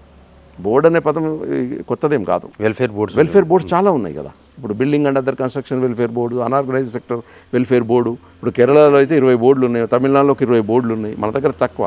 మేము ఏమన్నా అంటే మాకు పెట్టండి, మాకు సపరేట్ చేయండి, మా బడ్జెట్ మాకు ఇవ్వండి. ఎందుకంటే మాలో మేము ఏమైనా చేసుకుంటాం. మాకు మీ ఇతర ఎన్ఆర్ఐలతో పోటీ పెట్టడం వల్ల ఏమైందంటే వాళ్ళతో మేము పోటీ పడలేము. ఏదైనా ఒక వెల్ఫేర్ స్కీమ్ వస్తే మొత్తం వాళ్ళే కొట్టేస్తారు. ఇప్పుడు మనము ఉదాహరణకు చూస్తున్నాం, ఎస్సీ వర్గీకరణ నడుస్తుంది. లొల్లి ఎందుకు అవుతుందంటే ఒక వర్గం తక్కువ అందుతుంది, ఒక వర్గం ఎక్కువ అందుతుంది, హుషారవుతున్నారు. అది బీసీలలో కూడా ABCD 4 పెట్టినరు. అది కూడా వర్గీకరణ ఎందుకంటే ఎవరిని ఎట్లా చేయాలన్నది. ఇప్పుడు అలా బలవంతుడు ఉంటాడు, బలహీనుడు ఉంటాడు. అన్నిటికంటే ఎక్కువ అంటే బలహీనుడికి న్యాయం జరగాలి. ఆ క్రమం లోపల ఏంటంటే కొద్ది ఆధిపత్య ధోరణి, దీనికి నేనే అథెంటిక్ చేస్తున్నా, ఇది నేనే చేస్తున్నా అనేది అదొక కొన్ని అపోహలు ఉండే. అపోహలన్నీ కూడా మేము కూర్చుండి పరిష్కారం చేసుకున్నాము, ఒకరికొకరిని అర్థం చేసుకున్నాము. మొన్నటి ఎలక్షన్లో కూడా అందరం కలిసి పోటీ చేసినాం. మొన్నటి 5 జేఏసీ ఆధ్వర్యంలో చేయడం జరిగింది. అప్పుడు కూడా మీరు ఇందాక అడిగినప్పుడు క్వశ్చన్ ఏంటంటే, ఇప్పుడు ఈ భీమిరెడ్డి అనేట ఆయన కాంగ్రెస్ పార్టీకి వ్యతిరేకంగా, బీఆర్ఎస్కి వ్యతిరేకంగా, బీజేపీకి వ్యతిరేకంగా, అందరికి వ్యతిరేకంగా ఎలక్షన్లో పోటీ చేయించిండు, ఇదంతా చేసిండు అని కాంగ్రెస్ పార్టీకి ఫిర్యాదులు పోయినాయి. అయితే నేను కాంగ్రెస్ పార్టీ అధిష్టాన వర్గం పర్మిషన్ తీసుకొని నేను ఆ పని చేసిన, అలా నోటీసులో పెట్టిన. తర్వాత నన్ను అడిగిన వాళ్ళకు కూడా నేను ఒక జవాబు ఏమి ఇచ్చిన అంటే, కోదండరామ్ సార్ ఆయన పార్టీని పోటీ చేయించకపోవడం ఎంత కరెక్టో, భీమిరెడ్డి అండ్ అదర్స్ మా గల్ఫ్ కార్మికులు అందరం పోటీ చేయడం కూడా అంతే కరెక్ట్. జీవన్ రెడ్డి మీద ఆయన మా గౌరవ అధ్యక్షుడు, మా గల్ఫ్ కార్మికులు కదా మా అధ్యక్షుడు, మావుడే కదా ఆయన. తర్వాత ఇంకొకటి వైఎస్ఆర్టీపీ షర్మిల గారు కూడా ఆమె పార్టీని ఇక్కడ పోటీలో పెట్టలేదు, అది కాంగ్రెస్కు లాభం జరిగింది. కోదండరామ్ సార్ కూడా పోటీ పెట్టకపోవడం కాంగ్రెస్కి లాభం జరిగింది. మేము గల్ఫ్ కార్మికులు 5 నియోజకవర్గాల పోటీ చేయడం వల్ల కాంగ్రెస్ పార్టీ లాభపడ్డది. ఎందుకంటే ఇష్యూను 1.8 ఓటర్స్ అంటే ఇవన్నీ మీరు అందులో ఉన్నారు. ఎస్, మేము ఎందుకంటే అదొక నేరేటివ్ బిల్డప్ చేసినాము. అంటే ఇప్పుడు మేము ఎవరిని తిట్టినాము, ఇద్దరిని తిట్టాల్సి వచ్చింది. ఎవరిను కేంద్రంలో ఉన్న వాళ్ళు చేయట్లేదు, రాష్ట్రంలో ఉన్నోడు చేయాలి. కేంద్రంలో బీజేపీ చేస్తలేదు, రాష్ట్రంలో కాంగ్రెస్ అంటే అప్పుడు ఎవరు ఉంటారు, బీఆర్ఎస్ ఉండి వీళ్ళు చేస్తలేరు అంటే అది ఆటోమేటిక్గా ఎవరికి పోతుంది, నెగిటివిటీ ఎవరికి పోతుంది చెప్పండి మీరు. వాళ్ళిద్దరి కాదు, వాళ్ళిద్దరు చేయట్లేదు, ఆ కేంద్రం అట్లా న్యాయం చేస్తుంది అంటే వాళ్ళిద్దరికి అయితే కాంగ్రెస్ ప్లస్ అయింది కదా. మేము చేసింది రివర్స్ ఇంజనీరింగ్ అంటారు కదా దీన్ని, ఇక్కడ టిగ్గర్ కొడితే అక్కడ పడ్డదా లేదా అని చెప్పి మేము కూడా పార్టీలో ఎక్స్ప్లెయిన్ చేయడం జరిగింది. అప్పుడు వాళ్ళు ఏమంటే వెరీ గుడ్, నీ స్ట్రాటజీ పర్ఫెక్ట్ చేసినావు, మొత్తమైన ప్రభుత్వం వచ్చిందని చెప్పారు. అట్లని చెప్పి పదవులు అన్న చూసిరా, డెఫినెట్గా తీసుకుంటాం పదవులు, ఎందుకు తీసుకోమండి. ఏం భవిష్యత్తులో భీమిరెడ్డి సార్ని ఏమైనా తీసుకుంటాం, ఏదైనా త్యాగం చేస్తాం, అట్లేం లేదు. అంటే పదవుల కోసం మేము చేయలేదు, అదే ఉద్యమం చేసినాము. ఈ ఉద్యమం కూడా కంటిన్యూ అవుతుంది. ఏదన్నా ఒక అవకాశం వస్తే డెఫినెట్గా మా వాళ్ళకు మా గల్ఫ్కి సంబంధించి మా గల్ఫ్ వాళ్ళకి ఇవ్వమంటాం. అన్నిటికంటే ముఖ్యం ఏంటంటే నేను మెంటర్గా ఉండడం ఇష్టపడతా. నా గురువు మా నారాయణ స్వామి గారు కూడా చెప్పింది ఏంటంటే, మనం ఒక్కరికి తెలివి ఉంటే లాభం లేదు, మనం ఏంటంటే ఇంకొక 10 మందిని తయారు చేయాలి, మన టీం తయారు చేయాలి, అందరికీ కూడా విజ్ఞానాన్ని పంచిపెట్టాలి. మేము అదే నమ్మి ఇప్పుడు మేము అందరం కూడా ఒకరికొకరికి ఇన్ఫర్మేషన్స్ ఇచ్చుకుంటా మేము ముందుకు వెళ్తున్నాం. నారాయణ స్వామి గురించి కూడా బలగం టీవీ ప్రేక్షకులు చెప్పాలి. సారు స్వర్గస్థులయ్యారు. సిరిసిల్ల ప్రాంతంలో కూడా ఈ ఒడ్డెర కార్మికుల రిలీజ్ కూడా భీమిరెడ్డి గారితో నారాయణ స్వామి సార్ చాలా బాగా లీడ్ తీసుకొని పనిచేసేటప్పుడు ఈరోజు మొన్న 18 సంవత్సరాల అనంతరం రిలీజ్ అయిన వారికి ముందుగా మీకు కృతజ్ఞతలు చెప్పాలి సార్ నా టీవీ ద్వారా.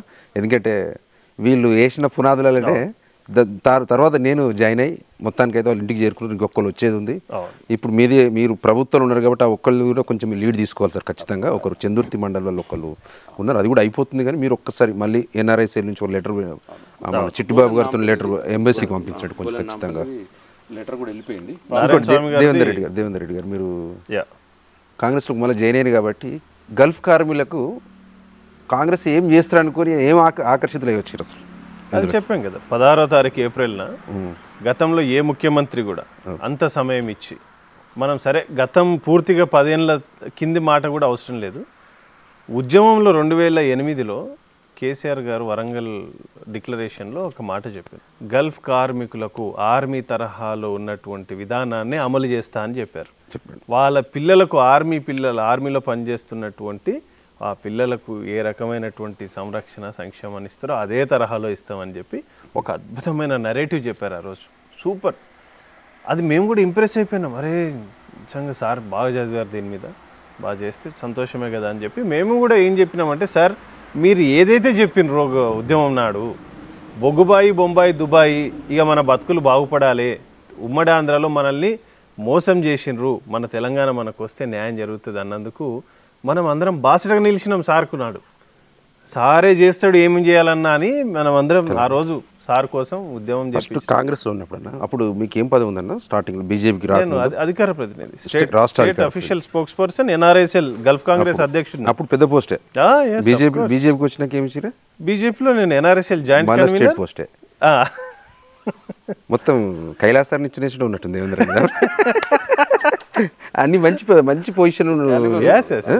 ఇంకోటి సొంత గుట్టుకు వచ్చారు కదా, మళ్ళీ పూర్వవైభవం వస్తుంది అని భావిస్తున్నారా మీరు? భీమరెడ్డి గారు మీ తీసుకొచ్చారు, మళ్ళీ పాత రోజులు వస్తాయి, మధ్యలో వచ్చినోడు మళ్ళీ ఏందని చెప్పి నిర్లక్ష్యం చేస్తే ఏం చేస్తారు? పార్టీ అష్యూరెన్స్ ఇచ్చారా రేవంత్ రెడ్డి? అష్యూరెన్స్ అంటే చెప్పారు, మీరు యు ఆర్ కేపబుల్, మాకు తెలుసు మీ గురించి, రాండి. ముఖ్యమంత్రి గారు అదే రోజు చెప్పారు. అంటే నువ్వు దేనికోసమైతే కొట్లాను జరిగింది కదా, అది నో మీనింగ్ అట్లా సింపుల్. ఇప్పుడు సార్ ఉద్యమంలో కేసీఆర్ గారు ఎవరు తెలంగాణ ఇస్తే గొంగలి పురుగును కూడా అత్తుకుంటాము అన్నాడు, అంటే కౌగిలించుకుంటాము అని. ఇప్పుడు మీరు రేవంత్ రెడ్డి హత్తుకుంటారు గల్ బోర్డు ఇస్తే. అంతో అది ఆ మాటల్లో చెప్పలేము. అంటే మా కళ, మా పోరాటం వాస్తవంగా ఏంటంటే ఎలా నేను ఇందాక చెప్పినట్టు ఎకనామిక్ జవాన్స్ భయ్య, వాళ్ళందరూ not just passing the time.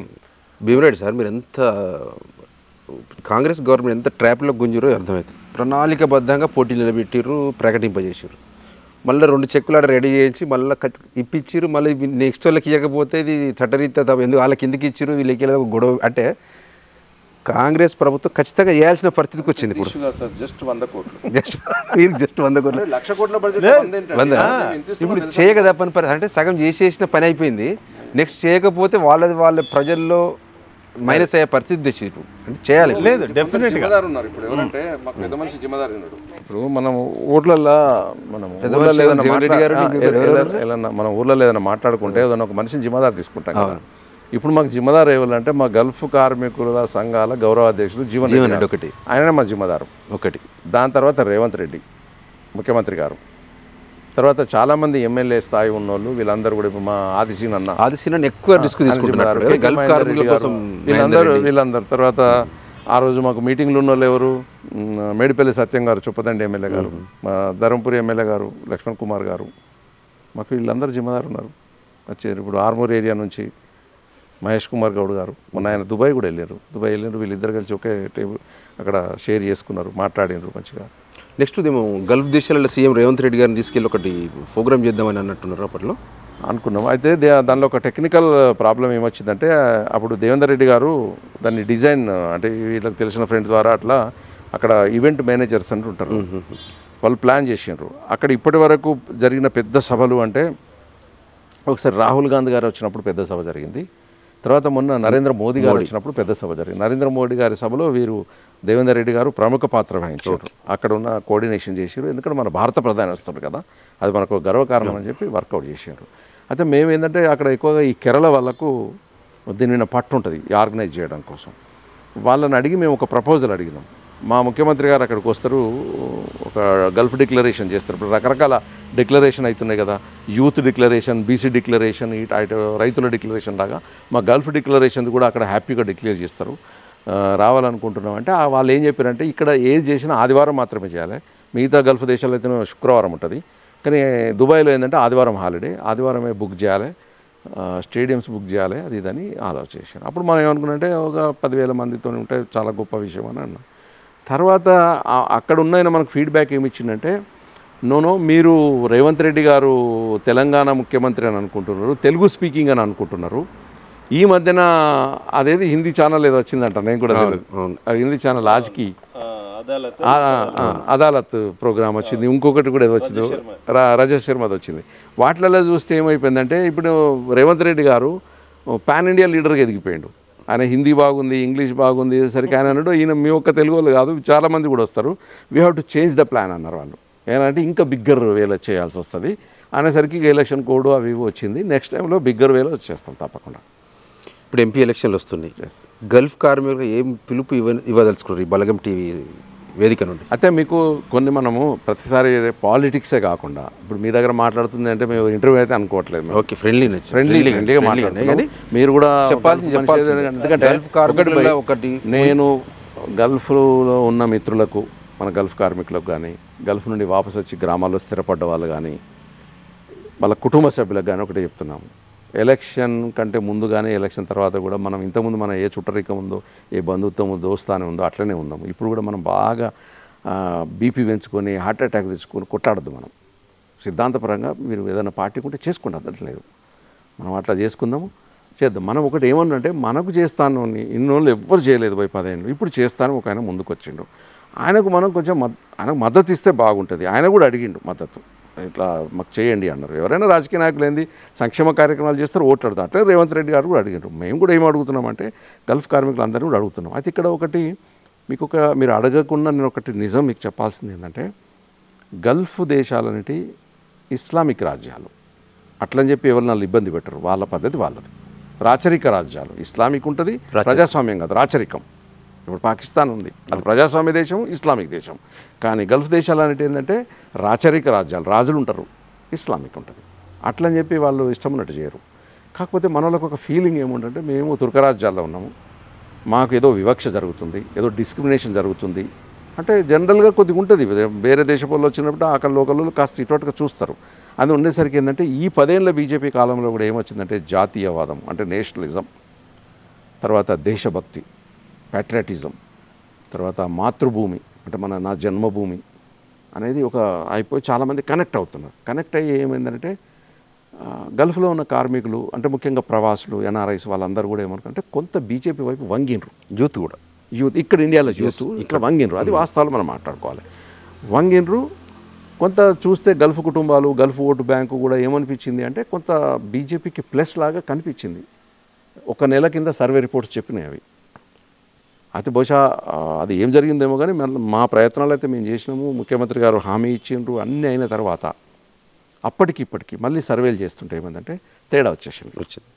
తేడా ఎంత వచ్చిందంటే మీకు ఒక లేటెస్ట్ సర్వే చెప్తున్నా, నిజమైన సర్వే చెప్తున్నా, అది మారచ్చు కూడా, రేపు ఎల్లుండి అవ్వాలని మారచ్చు.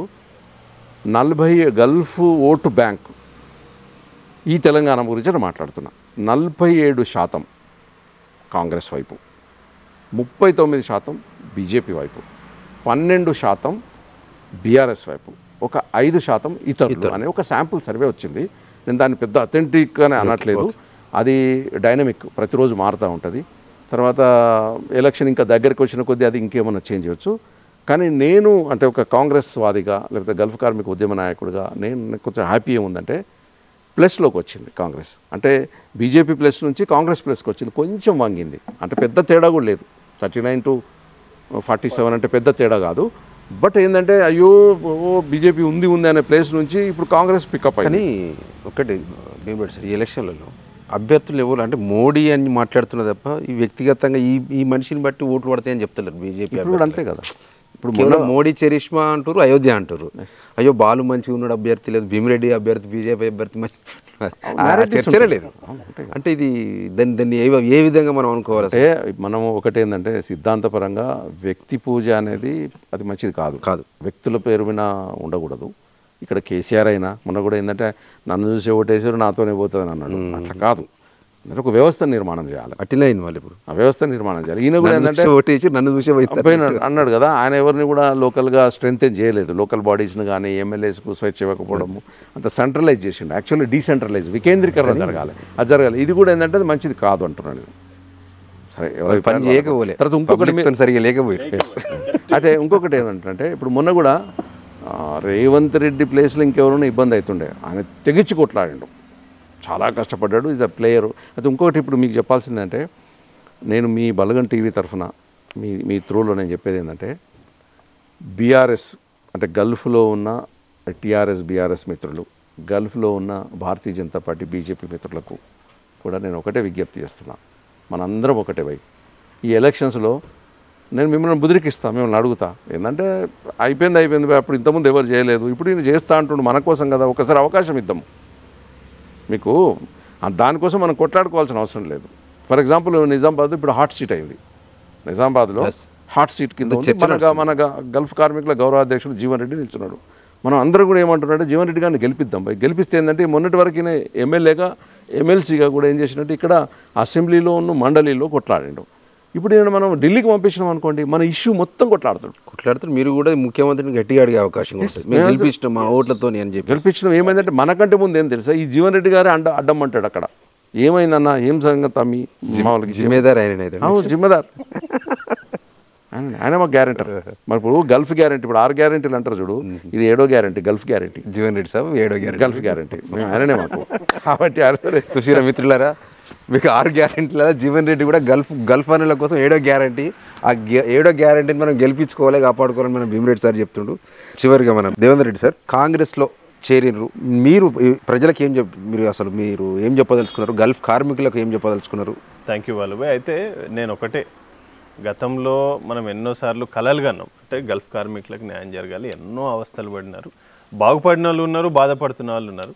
మనం బాధపడుతున్న వాళ్ళకి బాస్టర్కి నిలవాలి. ఈ సమస్యని మనం దీనికి ఒకటి ఫుల్ స్టాప్ పెట్టించాలి, ఏదున్న ఆత్మగౌరవంతో బతకాలి, మంచిగా ఉండాలి అని చెప్పి మనం కోరుకున్నాం. దానికి లక్కీగా ముఖ్యమంత్రి రేవంత్ రెడ్డి గారు 2 గంటల సమయం ఇచ్చి దాని మీద సమీక్ష పెట్టి హామీ ఇచ్చి ఇది చేసింది కనుక నేను నిజంగా మంత్రముగ్ధునైనా, వాస్తవంగా చెప్తున్నాను. ఎందుకంటే ఇది నా సమస్యగా భావిస్తున్నాను. నేనేదో 15 లక్షల మంది ప్రవాస కార్మికులు పనిచేస్తున్న దాంట్లో కూడా నేను కూడా ఒక కార్మికుడిగా ఫీల్ అయ్యి, అంటే వాళ్ళ బాధల్ని నా బాధగా ఫీల్ అయ్యి నేను ఇలా ఆ సమస్యని పరిష్కరించే దిశగా రేపు అది పరిష్కారమై రేపు నిజంగా గల్ఫ్ బోర్డు శాంక్షన్ అయిపోయి చక్కగా ఇది చేసి మీరు విశ్వసిస్తున్నారా గల్ఫ్ బోర్డు ఖచ్చితంగా వస్తుంది అని చెప్పేసి? డెఫినెట్గా వస్తుంది, దాంట్లో డౌటే లేదు. ముఖ్యమంత్రి గారు కూడా ఒకటే చెప్పారు, నేను అందరిలాగా ఇష్టానుసారంగా హామీలు ఇచ్చే వ్యక్తిని కాదు, ఇచ్చే ముందు కూడా దాని మీద మేము ఏ క్వశ్చన్స్ అడుగుతామో దానికంటే ఎక్కువ చదువుకొని వచ్చారు వారు. యాక్చువల్గా కూడా చెప్పాలంటే ఆయన మంచి ప్రిపేర్ అయ్యి వచ్చిండు ఆ రోజు మీటింగ్కి, అంటే చక్కటి అవగాహనతో వచ్చారు ముఖ్యమంత్రి గారు. చాలా స్పష్టంగా ఏం చేయాలో, not only Gulf, even other overseas కంట్రీల్లో లైక్ ఈవెన్ ఆఫ్రికన్లో కావచ్చు, మలేషియాలో కావచ్చు, సింగపూర్లో కావచ్చు, ఇంకా సమ్వేర్ ఎక్కడైనా పనిచేస్తుంటే కూడా వాళ్ళందరూ కూడా దీంట్లోకి తీసుకొచ్చేసి ఎవరికి ఏ సమస్య ఉన్నా కూడా మనం ఇదే ప్రగతి భవన్లో ఇక్కడి నుంచే మనము దీన్ని ఒక మంచి సెంటర్ ఏర్పాటు చేసేసి 24 గంటలు ఒక కాల్ సెంటరు, ఒక వ్యవస్థను ఏర్పాటు చేసి, అదొకటే కాదు, ఎవరైనా కష్టపడి ఒక ఫ్లాటో లేకపోతే ఒక ఎకరం పొలం కొన్నోళ్ళు చాలా మనం చూస్తుంటాం, కబ్జాలు చేసి ఇబ్బందులు పెడతా ఉంటారు కదా, అట్లాంటి వాళ్ళకు కూడా మేము న్యాయం చేస్తామని చెప్పేసి. అంటే మీరు చూడండి, మేము అడిగింది ఒకటే కానీ వారు ఇంకా కూడా 4 పాయింట్స్ ఎక్కువ చెప్పారు. అంటే ఎంత స్పష్టంగా ముఖ్యమంత్రి గారికి ఈ విధానం పట్ల ఉందనేది నిజంగా I was so happy at that day. నేను after then I decided that I need to be part of it అని. ఎందుకంటే ఈ విజయంలో మనం కూడా కాస్త, ఎందుకంటే దీని మీద గలం వినిపించడం, మనం ఎన్నో దీని మీద పోరాటాలు చేసినాం, మంచి చేసినాం కనుక ఇప్పుడు ఈ సంక్షేమ నిధిని మనం వాళ్ళకి అందిస్తే బాగుంటుందని చెప్పి నేను మీ ద్వారా, మీ బలగం ఛానల్ ద్వారా కూడా నేను ప్రతి దేశంలో ఉన్నటువంటి ప్రవాసీడికి ఇది ఒక్కసారి మీరు తప్పకుండా కాంగ్రెస్ పార్టీకి అవకాశం ఇస్తే నిజంగా ఎంత స్ట్రెంత్. ఇప్పుడు మొత్తం మోడీ గారు ఏమంటారు, 400 పార్ అంటారు కదా, నేనేమంటున్నానంటే అపోజిషన్ కూడా డెఫినెట్గా ఒక హెల్దీ అపోజిషన్ ఉండాలి. ఆయనకి 400 రావచ్చు, 40 రావచ్చు, కాంగ్రెస్కి 400 రావచ్చు, లేకపోతే 40 రావచ్చు, దట్ ఈస్ డిఫరెంట్ స్టోరీ. అంటే ఇది ప్రజల రెఫరెండానికి వదిలేస్తుంది తప్ప మనం ఎవరం ఇక్కడ కూర్చో. మన బాధ్యతగా ఇందాక భీమిరెడ్డి గారు అన్నట్టు ఒక పాలసీనో లేకపోతే ఒక విధానమో స్కీమో తెస్తున్నప్పుడు డెఫినెట్గా ఓట్లు అడుగుతాం. ఓట్లు అడగకపోతే మనం ఎట్లా చేస్తాం? ఇవాళ వారు సపోర్ట్ చేస్తేనే రేపు జీవన్ రెడ్డి గారు పెద్దలు వారు గెలిస్తే డెఫినెట్గా అడ్డం పడతాడు, కొట్లాడతాడు, వ్యవస్థను నిర్మాణం చేస్తాడు, బలోపేతం చేస్తాడు. దానికి అన్నింటి కూడా ఒక మంచి ఇది ఉంటుందని చెప్పి నేను ఆశాభావం. థ్యాంక్ యూ దేవేంద్ర అన్న, మొత్తానికి అయితే మంచి అభిప్రాయాలు పంచుకున్నారు. 6 గ్యారంటీ లెక్క జీవన్ సార్ని ఏమో 7వ గ్యారంటీ చేశారు, మీరు 8వ గ్యారంటీ కావాలి గల్ఫ్ కార్మికులకు. అవన్నీ దాటితే మీ దగ్గరికి 8వ గ్యారంటీ దగ్గరికి వస్తారు, ఏం సంగతి అని అడుగుతాం మనల్ని. ఖచ్చితంగా మీరు కాంగ్రెస్ ప్రభుత్వానికి గల్ఫ్ కార్మికులు ఖచ్చితంగా వారధులుగా ఉండాలి సార్. ఖచ్చితంగా మీరు కొట్లాడారు. మా నైతిక మద్దతు కూడా 100% మీకు ఉంటుంది భీమిరెడ్డి సార్. మీరు ఇప్పటికే చాలా కష్టపడుతున్నారు. అప్పుడప్పుడు గట్టిగా గట్టిగానే ప్రశ్నలు అడిగినా అనుకోండి, ఇంకా అడగాలనుకున్నా కానీ పరిస్థితి రెండు లాంగ్ లెంత్ అయితే కాబట్టి మళ్ళీ ఒకసారి సపరేట్ తీసుకుంటుంది భీమిరెడ్డి సార్ ఇంటర్వ్యూలో. Thank you. మీ అంతా కానీ you are one of the ఒక యాంకర్ లెక్క, ఇంకోటి ఒక వక్త మీరు. మేము మొన్నగానే కొత్త వ్యవస్థ మాది. కానీ నీకు బాగా ఫ్యాన్స్ ఉన్నారు. నేను మొన్న గల్ఫ్కి వెళ్తే కట్కం రవణ, సుతారి సత్యం పటేల్ వీళ్ళంతా అడుగుతారు. ఒకసారి నువ్వు అటు పోయినప్పుడు అన్నతో కూర్చొని ఒక ఇంటర్వ్యూ గల్ఫ్ కార్మికుల మీద మాట్లాడు అంటే వారికి నేను నిజంగా చెప్పి వచ్చినా ఇవాళ నాదేమో కానీ మీరు మాత్రం భీమిరెడ్డి సార్, మీరు నారాయణ స్వామి సార్ అందరు మీరైతే లెజెండ్స్ గల్ఫ్ సంఘాలలో. గల్ఫ్ అంటేనే మీరు వస్తారు. ఇంతకుముందు ఎందుకంటే మీ పేరు ఎందుకు వస్తుందని, ఎందుకంటే కష్టపడ్డారు వస్తారు, కామన్ ప్రశ్న కాబట్టి అడగాలి. ప్రశ్న లేకపోతే జవాబు రాదు. మనం కూడా కరెక్ట్ కాలేము. మొత్తానికి అయితే థ్యాంక్ యూ అన్న, ధన్యవాదాలు మా బలగం స్టూడియోకి ఇంత టైం ఇచ్చినందుకు. భవిష్యత్తులో మీ ఆశీర్వాదం కూడా బలగం టీవీ మీద ఉండాలి, గట్టిగా ఉండాలి. మళ్ళీ బ్రాంచ్ పెడుతున్నట్టు కూడా మాకు తెలిసింది. ఆఫీస్ పెడదాం, మీ అందరి ఆశీర్వాదం అంటే బ్రాంచ్ అని కాదు, అక్కంచేలే రన్ చేద్దాం అనుకుంటున్నాం. అంతే, మాదేమో అఖిలపక్షం అయిపోయింది మా బతుకు. అఖిలపక్షం ఉన్న అన్ని పార్టీలకు వార్తలు ఇచ్చినా కూడా ఏకపక్షం అంటున్నాను. నాకు అది బ్యాడ్ నేమ్ పడింది. ఇందాక మీరు రెడ్డిలంతా ఏకమవుతున్నారు అన్నట్టు 100%. ఇప్పుడు ఏదైనా బలగం టీవీ మాత్రం ప్రజలది. నాకు నాయకులు వ్యక్తిగతంగా ప్రేమిస్తే కానీ నాకు పార్టీలు ఏం సంబంధం లేదు. నేను మాత్రం 100% చెప్తున్నా. మన లైవ్లు కూడా చూస్తున్నారు కావచ్చు, మన బలగం టీవీ వార్తలు కాంగ్రెస్ బీజేపీ కూడా లైవ్లు ఇస్తుంది. అంటే మాకు ఏం లేవు. ఇక మా ఎమ్మెల్యే కేటీఆర్ కొంచెం ఇక్కడ ఉంటాడు కాబట్టి కొంచెం 1-2 ఎక్కువ తీయొచ్చు, అది గౌరవం. అది లోకల్గా ఖచ్చితంగా బాలు అన్నట్టు అందరి వాడు. ఈ బలగం టీవీ కూడా అందరిదాన్ని ఖచ్చితంగా మీకు మా ప్రేక్షకులకి అయితే ఖచ్చితంగా చెప్తున్నా. థ్యాంక్ యూ అన్న, మా బలగం టీవీకి వచ్చినందుకు ధన్యవాదాలు మిత్రమా. బలం టీవీ ఇంకా బలంగా మాది బలగం టీవీ కొంచెం బలం ఇవ్వాలని మా బలం టీవీ ధన్యవాదాలు. ఇప్పుడే మన ఇంటర్వ్యూ లాస్ట్లో మన ధర్మేందర్ గారని మన గల్ఫ్ సంఘాల ప్రతినిధి సిరిసిల్ల, మా భీమరెడ్డి సార్కి అత్యంత ఆప్తుడిగా. ధర్మేందర్ గారు ఇప్పుడే వచ్చారు కదా, థ్యాంక్ యూ ఇంత లేట్గానే వచ్చినందుకు. భీమరెడ్డి సార్, మీరు గల్ఫ్ సంఘాల ప్రతినిధిగా ఉన్నారు, గల్ఫ్ బోర్డు వస్తుందని మీరు భావిస్తున్నారా? 100% విశ్వసిస్తున్నాం. పక్కన ఈసారి అంటే గల్ఫ్ కార్మికులకు మీ తరపున ఏం చెప్పదలుచుకున్నారు? గల్ఫ్ కార్మికులకు బలగం టీవీ తరపున, నా తరపున ప్రత్యేక ధన్యవాదాలు తెలియజేస్తున్నాం. గతంలో ఏ ప్రభుత్వాలు కూడా మన గల్ఫ్ కార్మికుల్ని పట్టించుకోలేవు. కాంగ్రెస్ ప్రభుత్వం వచ్చిన 100 రోజుల్లోనే వేములవాడ నియోజకవర్గంలో ఇద్దరికి 5 లక్షల రూపాయల చెక్కులు ఇవ్వడం జరిగింది. అయితే రాష్ట్ర ప్రభుత్వం, మన ముఖ్యమంత్రి గారు సానుకూలంగా ఉన్నారు మన పైన. మన గల్ఫ్ కార్మికులందరం కూడా కాంగ్రెస్ పార్టీకి మద్దతుగా ఉంటూ అదేవిధంగా జీవన్ రెడ్డి గారిని గెలిపించాలని చెప్పి నేను మిమ్మల్ని కోరుతా ఉన్నాను. థ్యాంక్ యూ ధర్మేందర్ గారు. మా బలగం టీవీ స్టూడియోకి మీరు కూడా వచ్చినందుకు కూడా ధన్యవాదాలు ధర్మేందర్ గారు. మొత్తానికైతే ఇద్దరు అతిరథ మహారథుల మధ్య నేను చూపించాలనే ఇక్కడ కూర్చుని పెట్టా. Thank you.